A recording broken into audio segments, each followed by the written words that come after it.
అందరూ సుఖ సంతోషాలతో ఉండాలనే కదమ్మా నేను కోరుకునేది.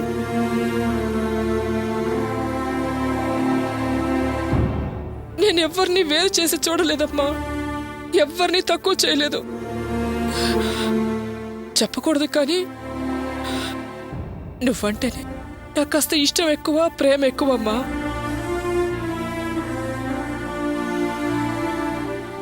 అలాంటి నన్ను అంతంత పెద్ద మాటల్ని ఎలా అనగలిగావమ్మా? అమ్మా, అలా అనడానికి నీకు మనసు ఎలా వచ్చింది? అవి అవి అసలు అమ్మరనే మాటలేనా? అడ్డంగా దొరికిపోయాను. ఎలాగైనా మేనేజ్ చేయాలి, లేకపోతే నా బతుక్కు పులి స్టాపే. అమ్మా, ఏంటత్తయ్య మీరు? ఇంత మంచి టైంలో, ఇంత సంతోషంగా ఉన్న సమయంలో పాత విషయాలన్నీ తవ్వి ముందేసుకుని బాధపడడం అవసరమా? లేదు జయంతి, అర్చన నన్ను ఎలా అనగలిగిందా అని అడిగి తీరాలి. ఏంటత్తయ్య మీరు మరీను? ఆ వివరాలన్నీ అవసరమా? ఏదో పట్టింపులు వచ్చినప్పుడు, మనసు కష్టం కలిగినప్పుడు, గొడవ పడ్డప్పుడు 4 మాటలు వెనక ముందు చూడకుండా అనుకోవటం సహజం. అలా అర్చన ఓ మాట అందేమో, దానికి ఇప్పుడు అడిగి అర్చన మనసు బాధ కలిగిస్తారా? సాక్ష్యాలు, రుజువులు అంటూ వాళ్ళని మనం పరిచయం చేసుకుంటామా? అయ్యిందేదో అయిపోయింది, అన్నదేదో అనింది. ఇప్పుడు మళ్ళీ ఎందుకు చెప్పండి అత్తయ్య? ఏంటి మావయ్య మీరేం మాట్లాడరు? అత్తయ్య ఇప్పుడు ఇవన్నీ అడగటం అవసరం అంటారా? వదిలేయమని చెప్పండి మావయ్య. వరలక్ష్మి, ఇంకా విషయాలన్నీ వదిలి. అది ఎవరు? నీ కూతురు. నీలాగనే పంతం, పట్టుదల దానికి ఉన్నాయి. అంటే అప్పుడు అందేమో, ఇప్పుడు అవసరమా? శుభవార్త విన్నావు, కూతుర్ని చూశావు. నువ్వు సంతోషంగా ఉండి దాన్ని సంతోషంగా ఉండని. సరేనండి, నేను వదిలేస్తాను. కానీ ఇది కడుపుతో ఉండి కూడా నాకు కబురు చేయలేదు. ఎందుకండి దీనికింత పట్టుదల మొండితనం? అమ్మా, నేనీ విషయం నీతో చెప్పకపోవడం తప్పేనమ్మా. పొరపాటయింది, నన్ను క్షమించు. నీతో చెప్పలేదన్న పేరే కాని ప్రతి క్షణం నేను నిన్నే మనసులో తలుచుకుంటున్నాను. నిన్ను చూడాలి, నీతో మాట్లాడాలి, నీ ఒళ్ళో తలపెట్టుకుని పడుకోవాలని ప్రాణం లాగేసిందమ్మా. కళ్ళు మూసినా తెరిచినా నువ్వే కనిపించావమ్మా. వరలక్ష్మి, చూడవే దాని బాధ. నువ్వు అనవసరంగా మాటలని దాని చేత కన్నీళ్లు పెట్టించావు. ఇంక పాత విషయాలు గుర్తుకురా నీకు? తల్లి కూతుళ్ళు ఒకటైపోయారు కదా, సరదాగా మాట్లాడుకోండి, అందరికీ సంతోషాన్ని పంచండి. అమ్మా అర్చన, ఇంకెప్పుడూ కన్నీళ్లు పెట్టుకోకమ్మా. అలాగే నాన్న. అది సరే, డాక్టర్ గారి దగ్గరికి వెళ్ళారు కదా, ఏం చెప్పారు? అదేనండి, అర్చన చాలా బలహీనంగా ఉందంట. అందుకని ఈ 3 నెలల పాటు కొంచెం జాగ్రత్తగా చూసుకోమని చెప్పారు. అలాగా? అమ్మా, అప్పుడప్పుడు నేనొచ్చి తోడుగా ఉంటాలే. అత్తయ్య, అవతల పెళ్లి పనులు పెట్టుకుని మీరెలా ఉంటారు? పైగా భాగ్యం పిన్నికి మీకు అస్సలు పడదు. ఎవరూ తగ్గేవాళ్ళు కాదు. మీరు 4 సార్లు వచ్చిపోతుంటే ఏదో సమస్య రావచ్చు. సమస్య వస్తే నే ఊరికే వదులుతానా? అలా ఏమన్నా అనుమాను, అప్పుడు చెప్తాను దాని సంగతి. అత్తయ్య, అనవసరంగా ఇప్పుడు కొత్త సమస్యలెందుకు? కాకపోతే మనమే ఓ పని చేయొచ్చు కదా. మనమే ఈ 3 నెలలు అర్చనను మన ఇంటికి తీసుకెళ్తే.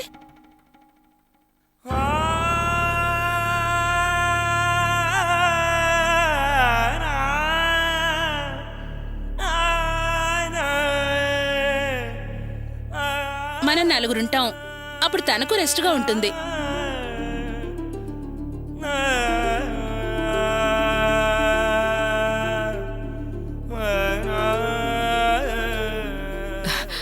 అవునమ్మా, జయంతి చెప్పింది బాగానే ఉంది.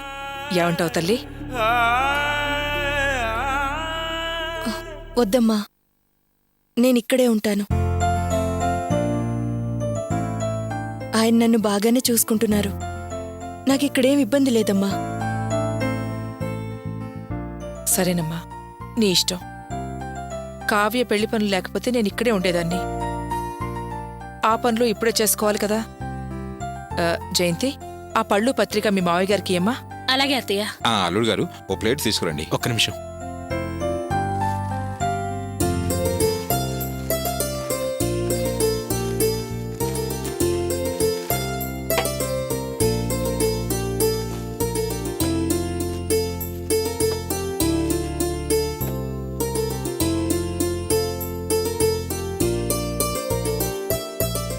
మీరిద్దరూ కొంచెం లేచి నిలబడండి.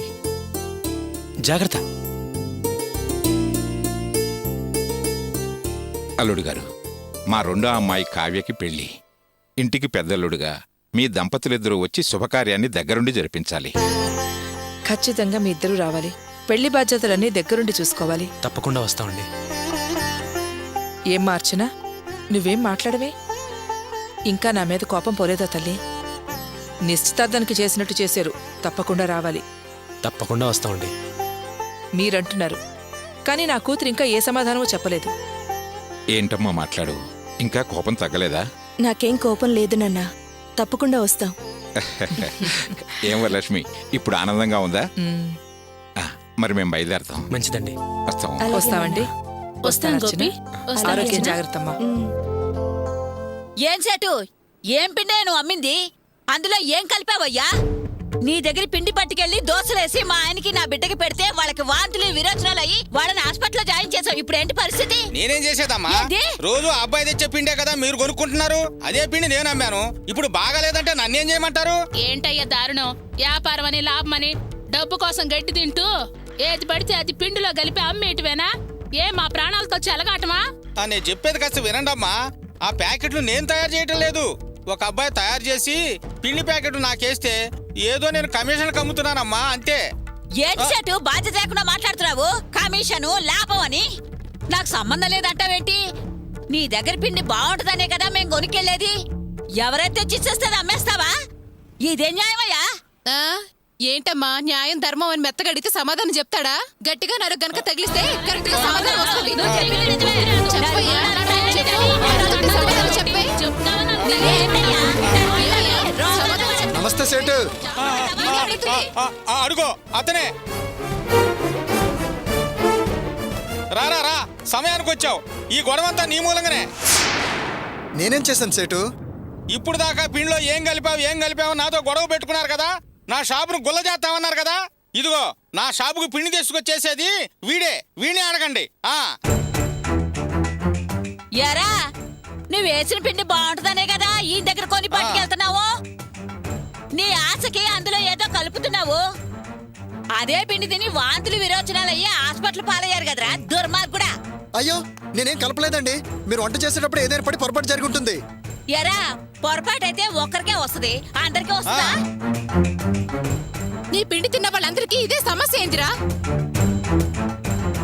డాక్టర్ పిండిలోనే విషం ఉందన్నారా? పనికిరాని పిండి అమ్మి చిటికలోనే కోట్లు లక్షలు సంపాదించేద్దాం అనుకున్నావురా? ఏంటండి మాటలు?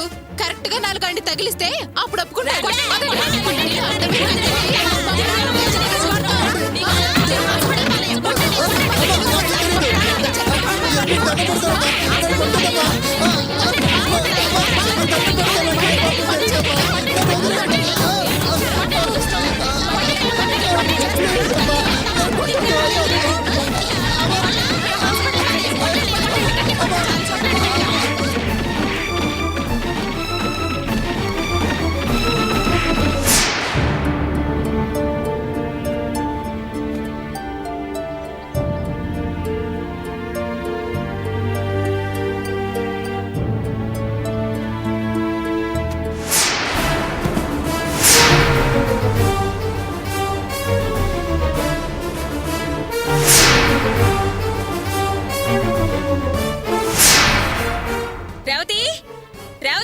ఏంటత్తయ్యా?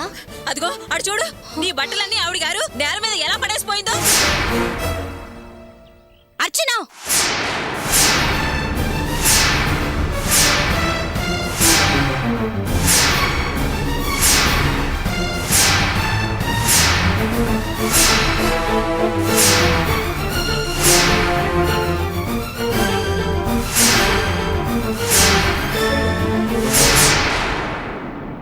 ఎందుకు అంత పొగరు? ఎందుకు ఇలా ప్రవర్తిస్తున్నావు? నీ మనసుకు నువ్వు అసలు ఏమనుకుంటున్నావు? కాస్త పద్ధతిగా నడుచుకోవడం నేర్చుకో. రేవతి, ఏంటా పిలుపు? ఏంటలా మర్యాద లేకుండా మాట్లాడుతున్నావు? పైగా నన్ను పద్ధతిగా నడుచుకోమంటున్నావు. అసలు ఎందుకలా అరుస్తున్నావు? ఏమైంది? చూసావా రేవతి, చూసావా? చేయాల్సిందంతా చేసి పైకి నంగరాజ ఏమీ తెలియనట్టు ఎలా మాట్లాడుతుందో. నేనేం చేశాను? ఏం ఎరగనట్టు ఏం మాట్లాడాను? రేవతి, ఏంటి ఆవిడనేది? ఎందుకు అంత అమాయకంగా నటిస్తున్నావు? జరిగిందేంటో నీకు తెలీదా? తెలీదంటున్నాను కదా, తెలిసేటట్టు చెప్పు. ఏమి నటనా, ఏమి నటనా? నాకేం నటించాల్సిన అవసరం లేదు. అసలేం జరిగిందో చెప్పు రేవతి. నేను ఉతికి దండం మీద బట్టలు ఆరేసుకుంటే దండం తెంపేసి బట్టలు కింద పడేసి వస్తున్నావుగా. నేను దండం తెంపానా? కావాలంటే వచ్చి చూడు.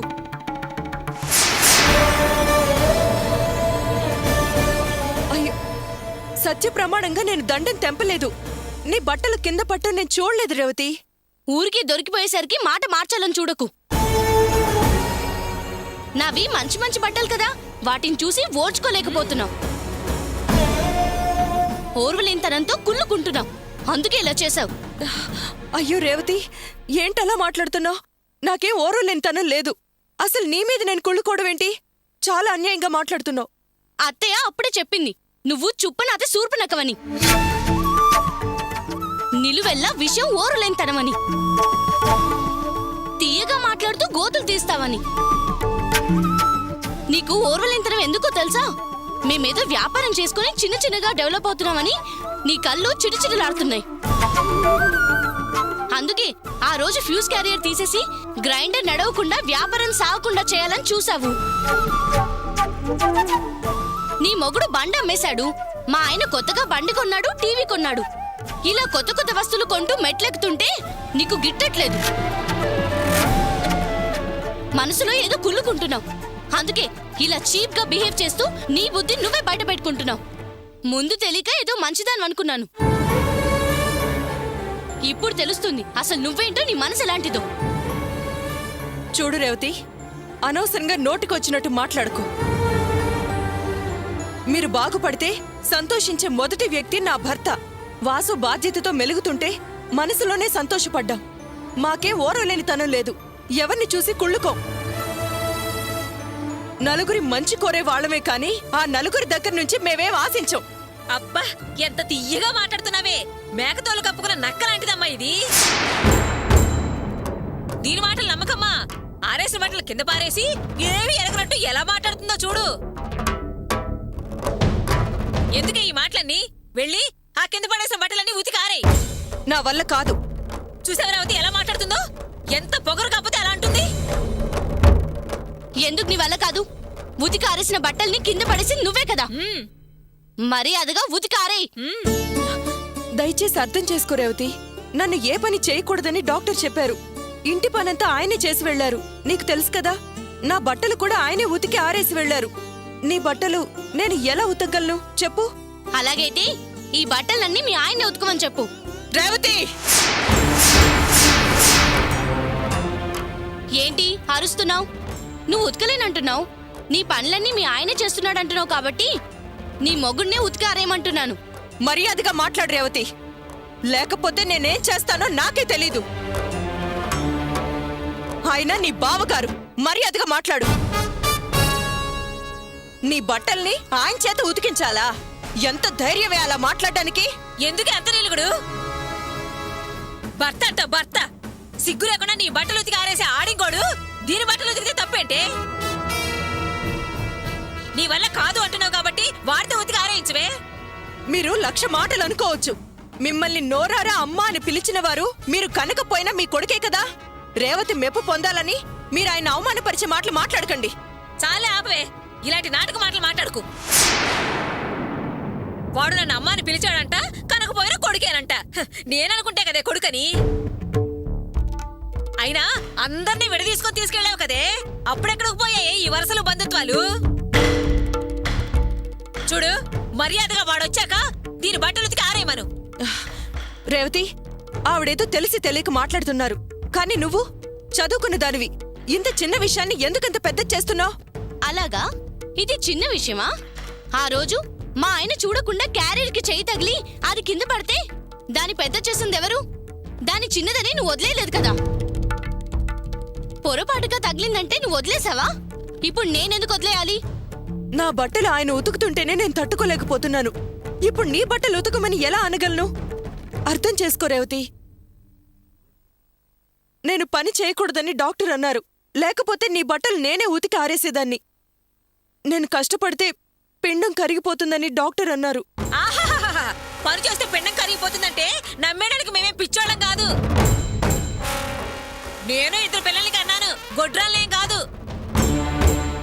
లోకంలో కడుపుతో ఉన్నవాళ్ళు ఎందరో పనులు చేసుకోవడం లేదు, మేము చూడడం లేదు. నువ్వు మాత్రమే అబ్బరంగా కడుపుతో ఉన్నావా? ఈ కడుపుల గురించి కాకరకాయల గురించి మాకు తెలుసు. నువ్వేం మా చెవులో పువ్వులు పెట్టక్కర్లేదు. అర్థం లేకుండా మాట్లాడకండి. నేనెందుకు అబద్ధం చెప్తాను రేవతి? నేను బలహీనంగా ఉన్నానట. 3 నెలలు రెస్ట్ తీసుకొని మందులు వాడమన్నారు. ఏంటమ్మా బలహీనంగా ఉన్నావా? బాగానే రంకెలేస్తున్నావుగా. అది బలహీనం కాదు, నీ కర్మే. నీ స్వార్థానికి వారలేనితనానికి ఆ దేవుడు వేసిన శిక్షే.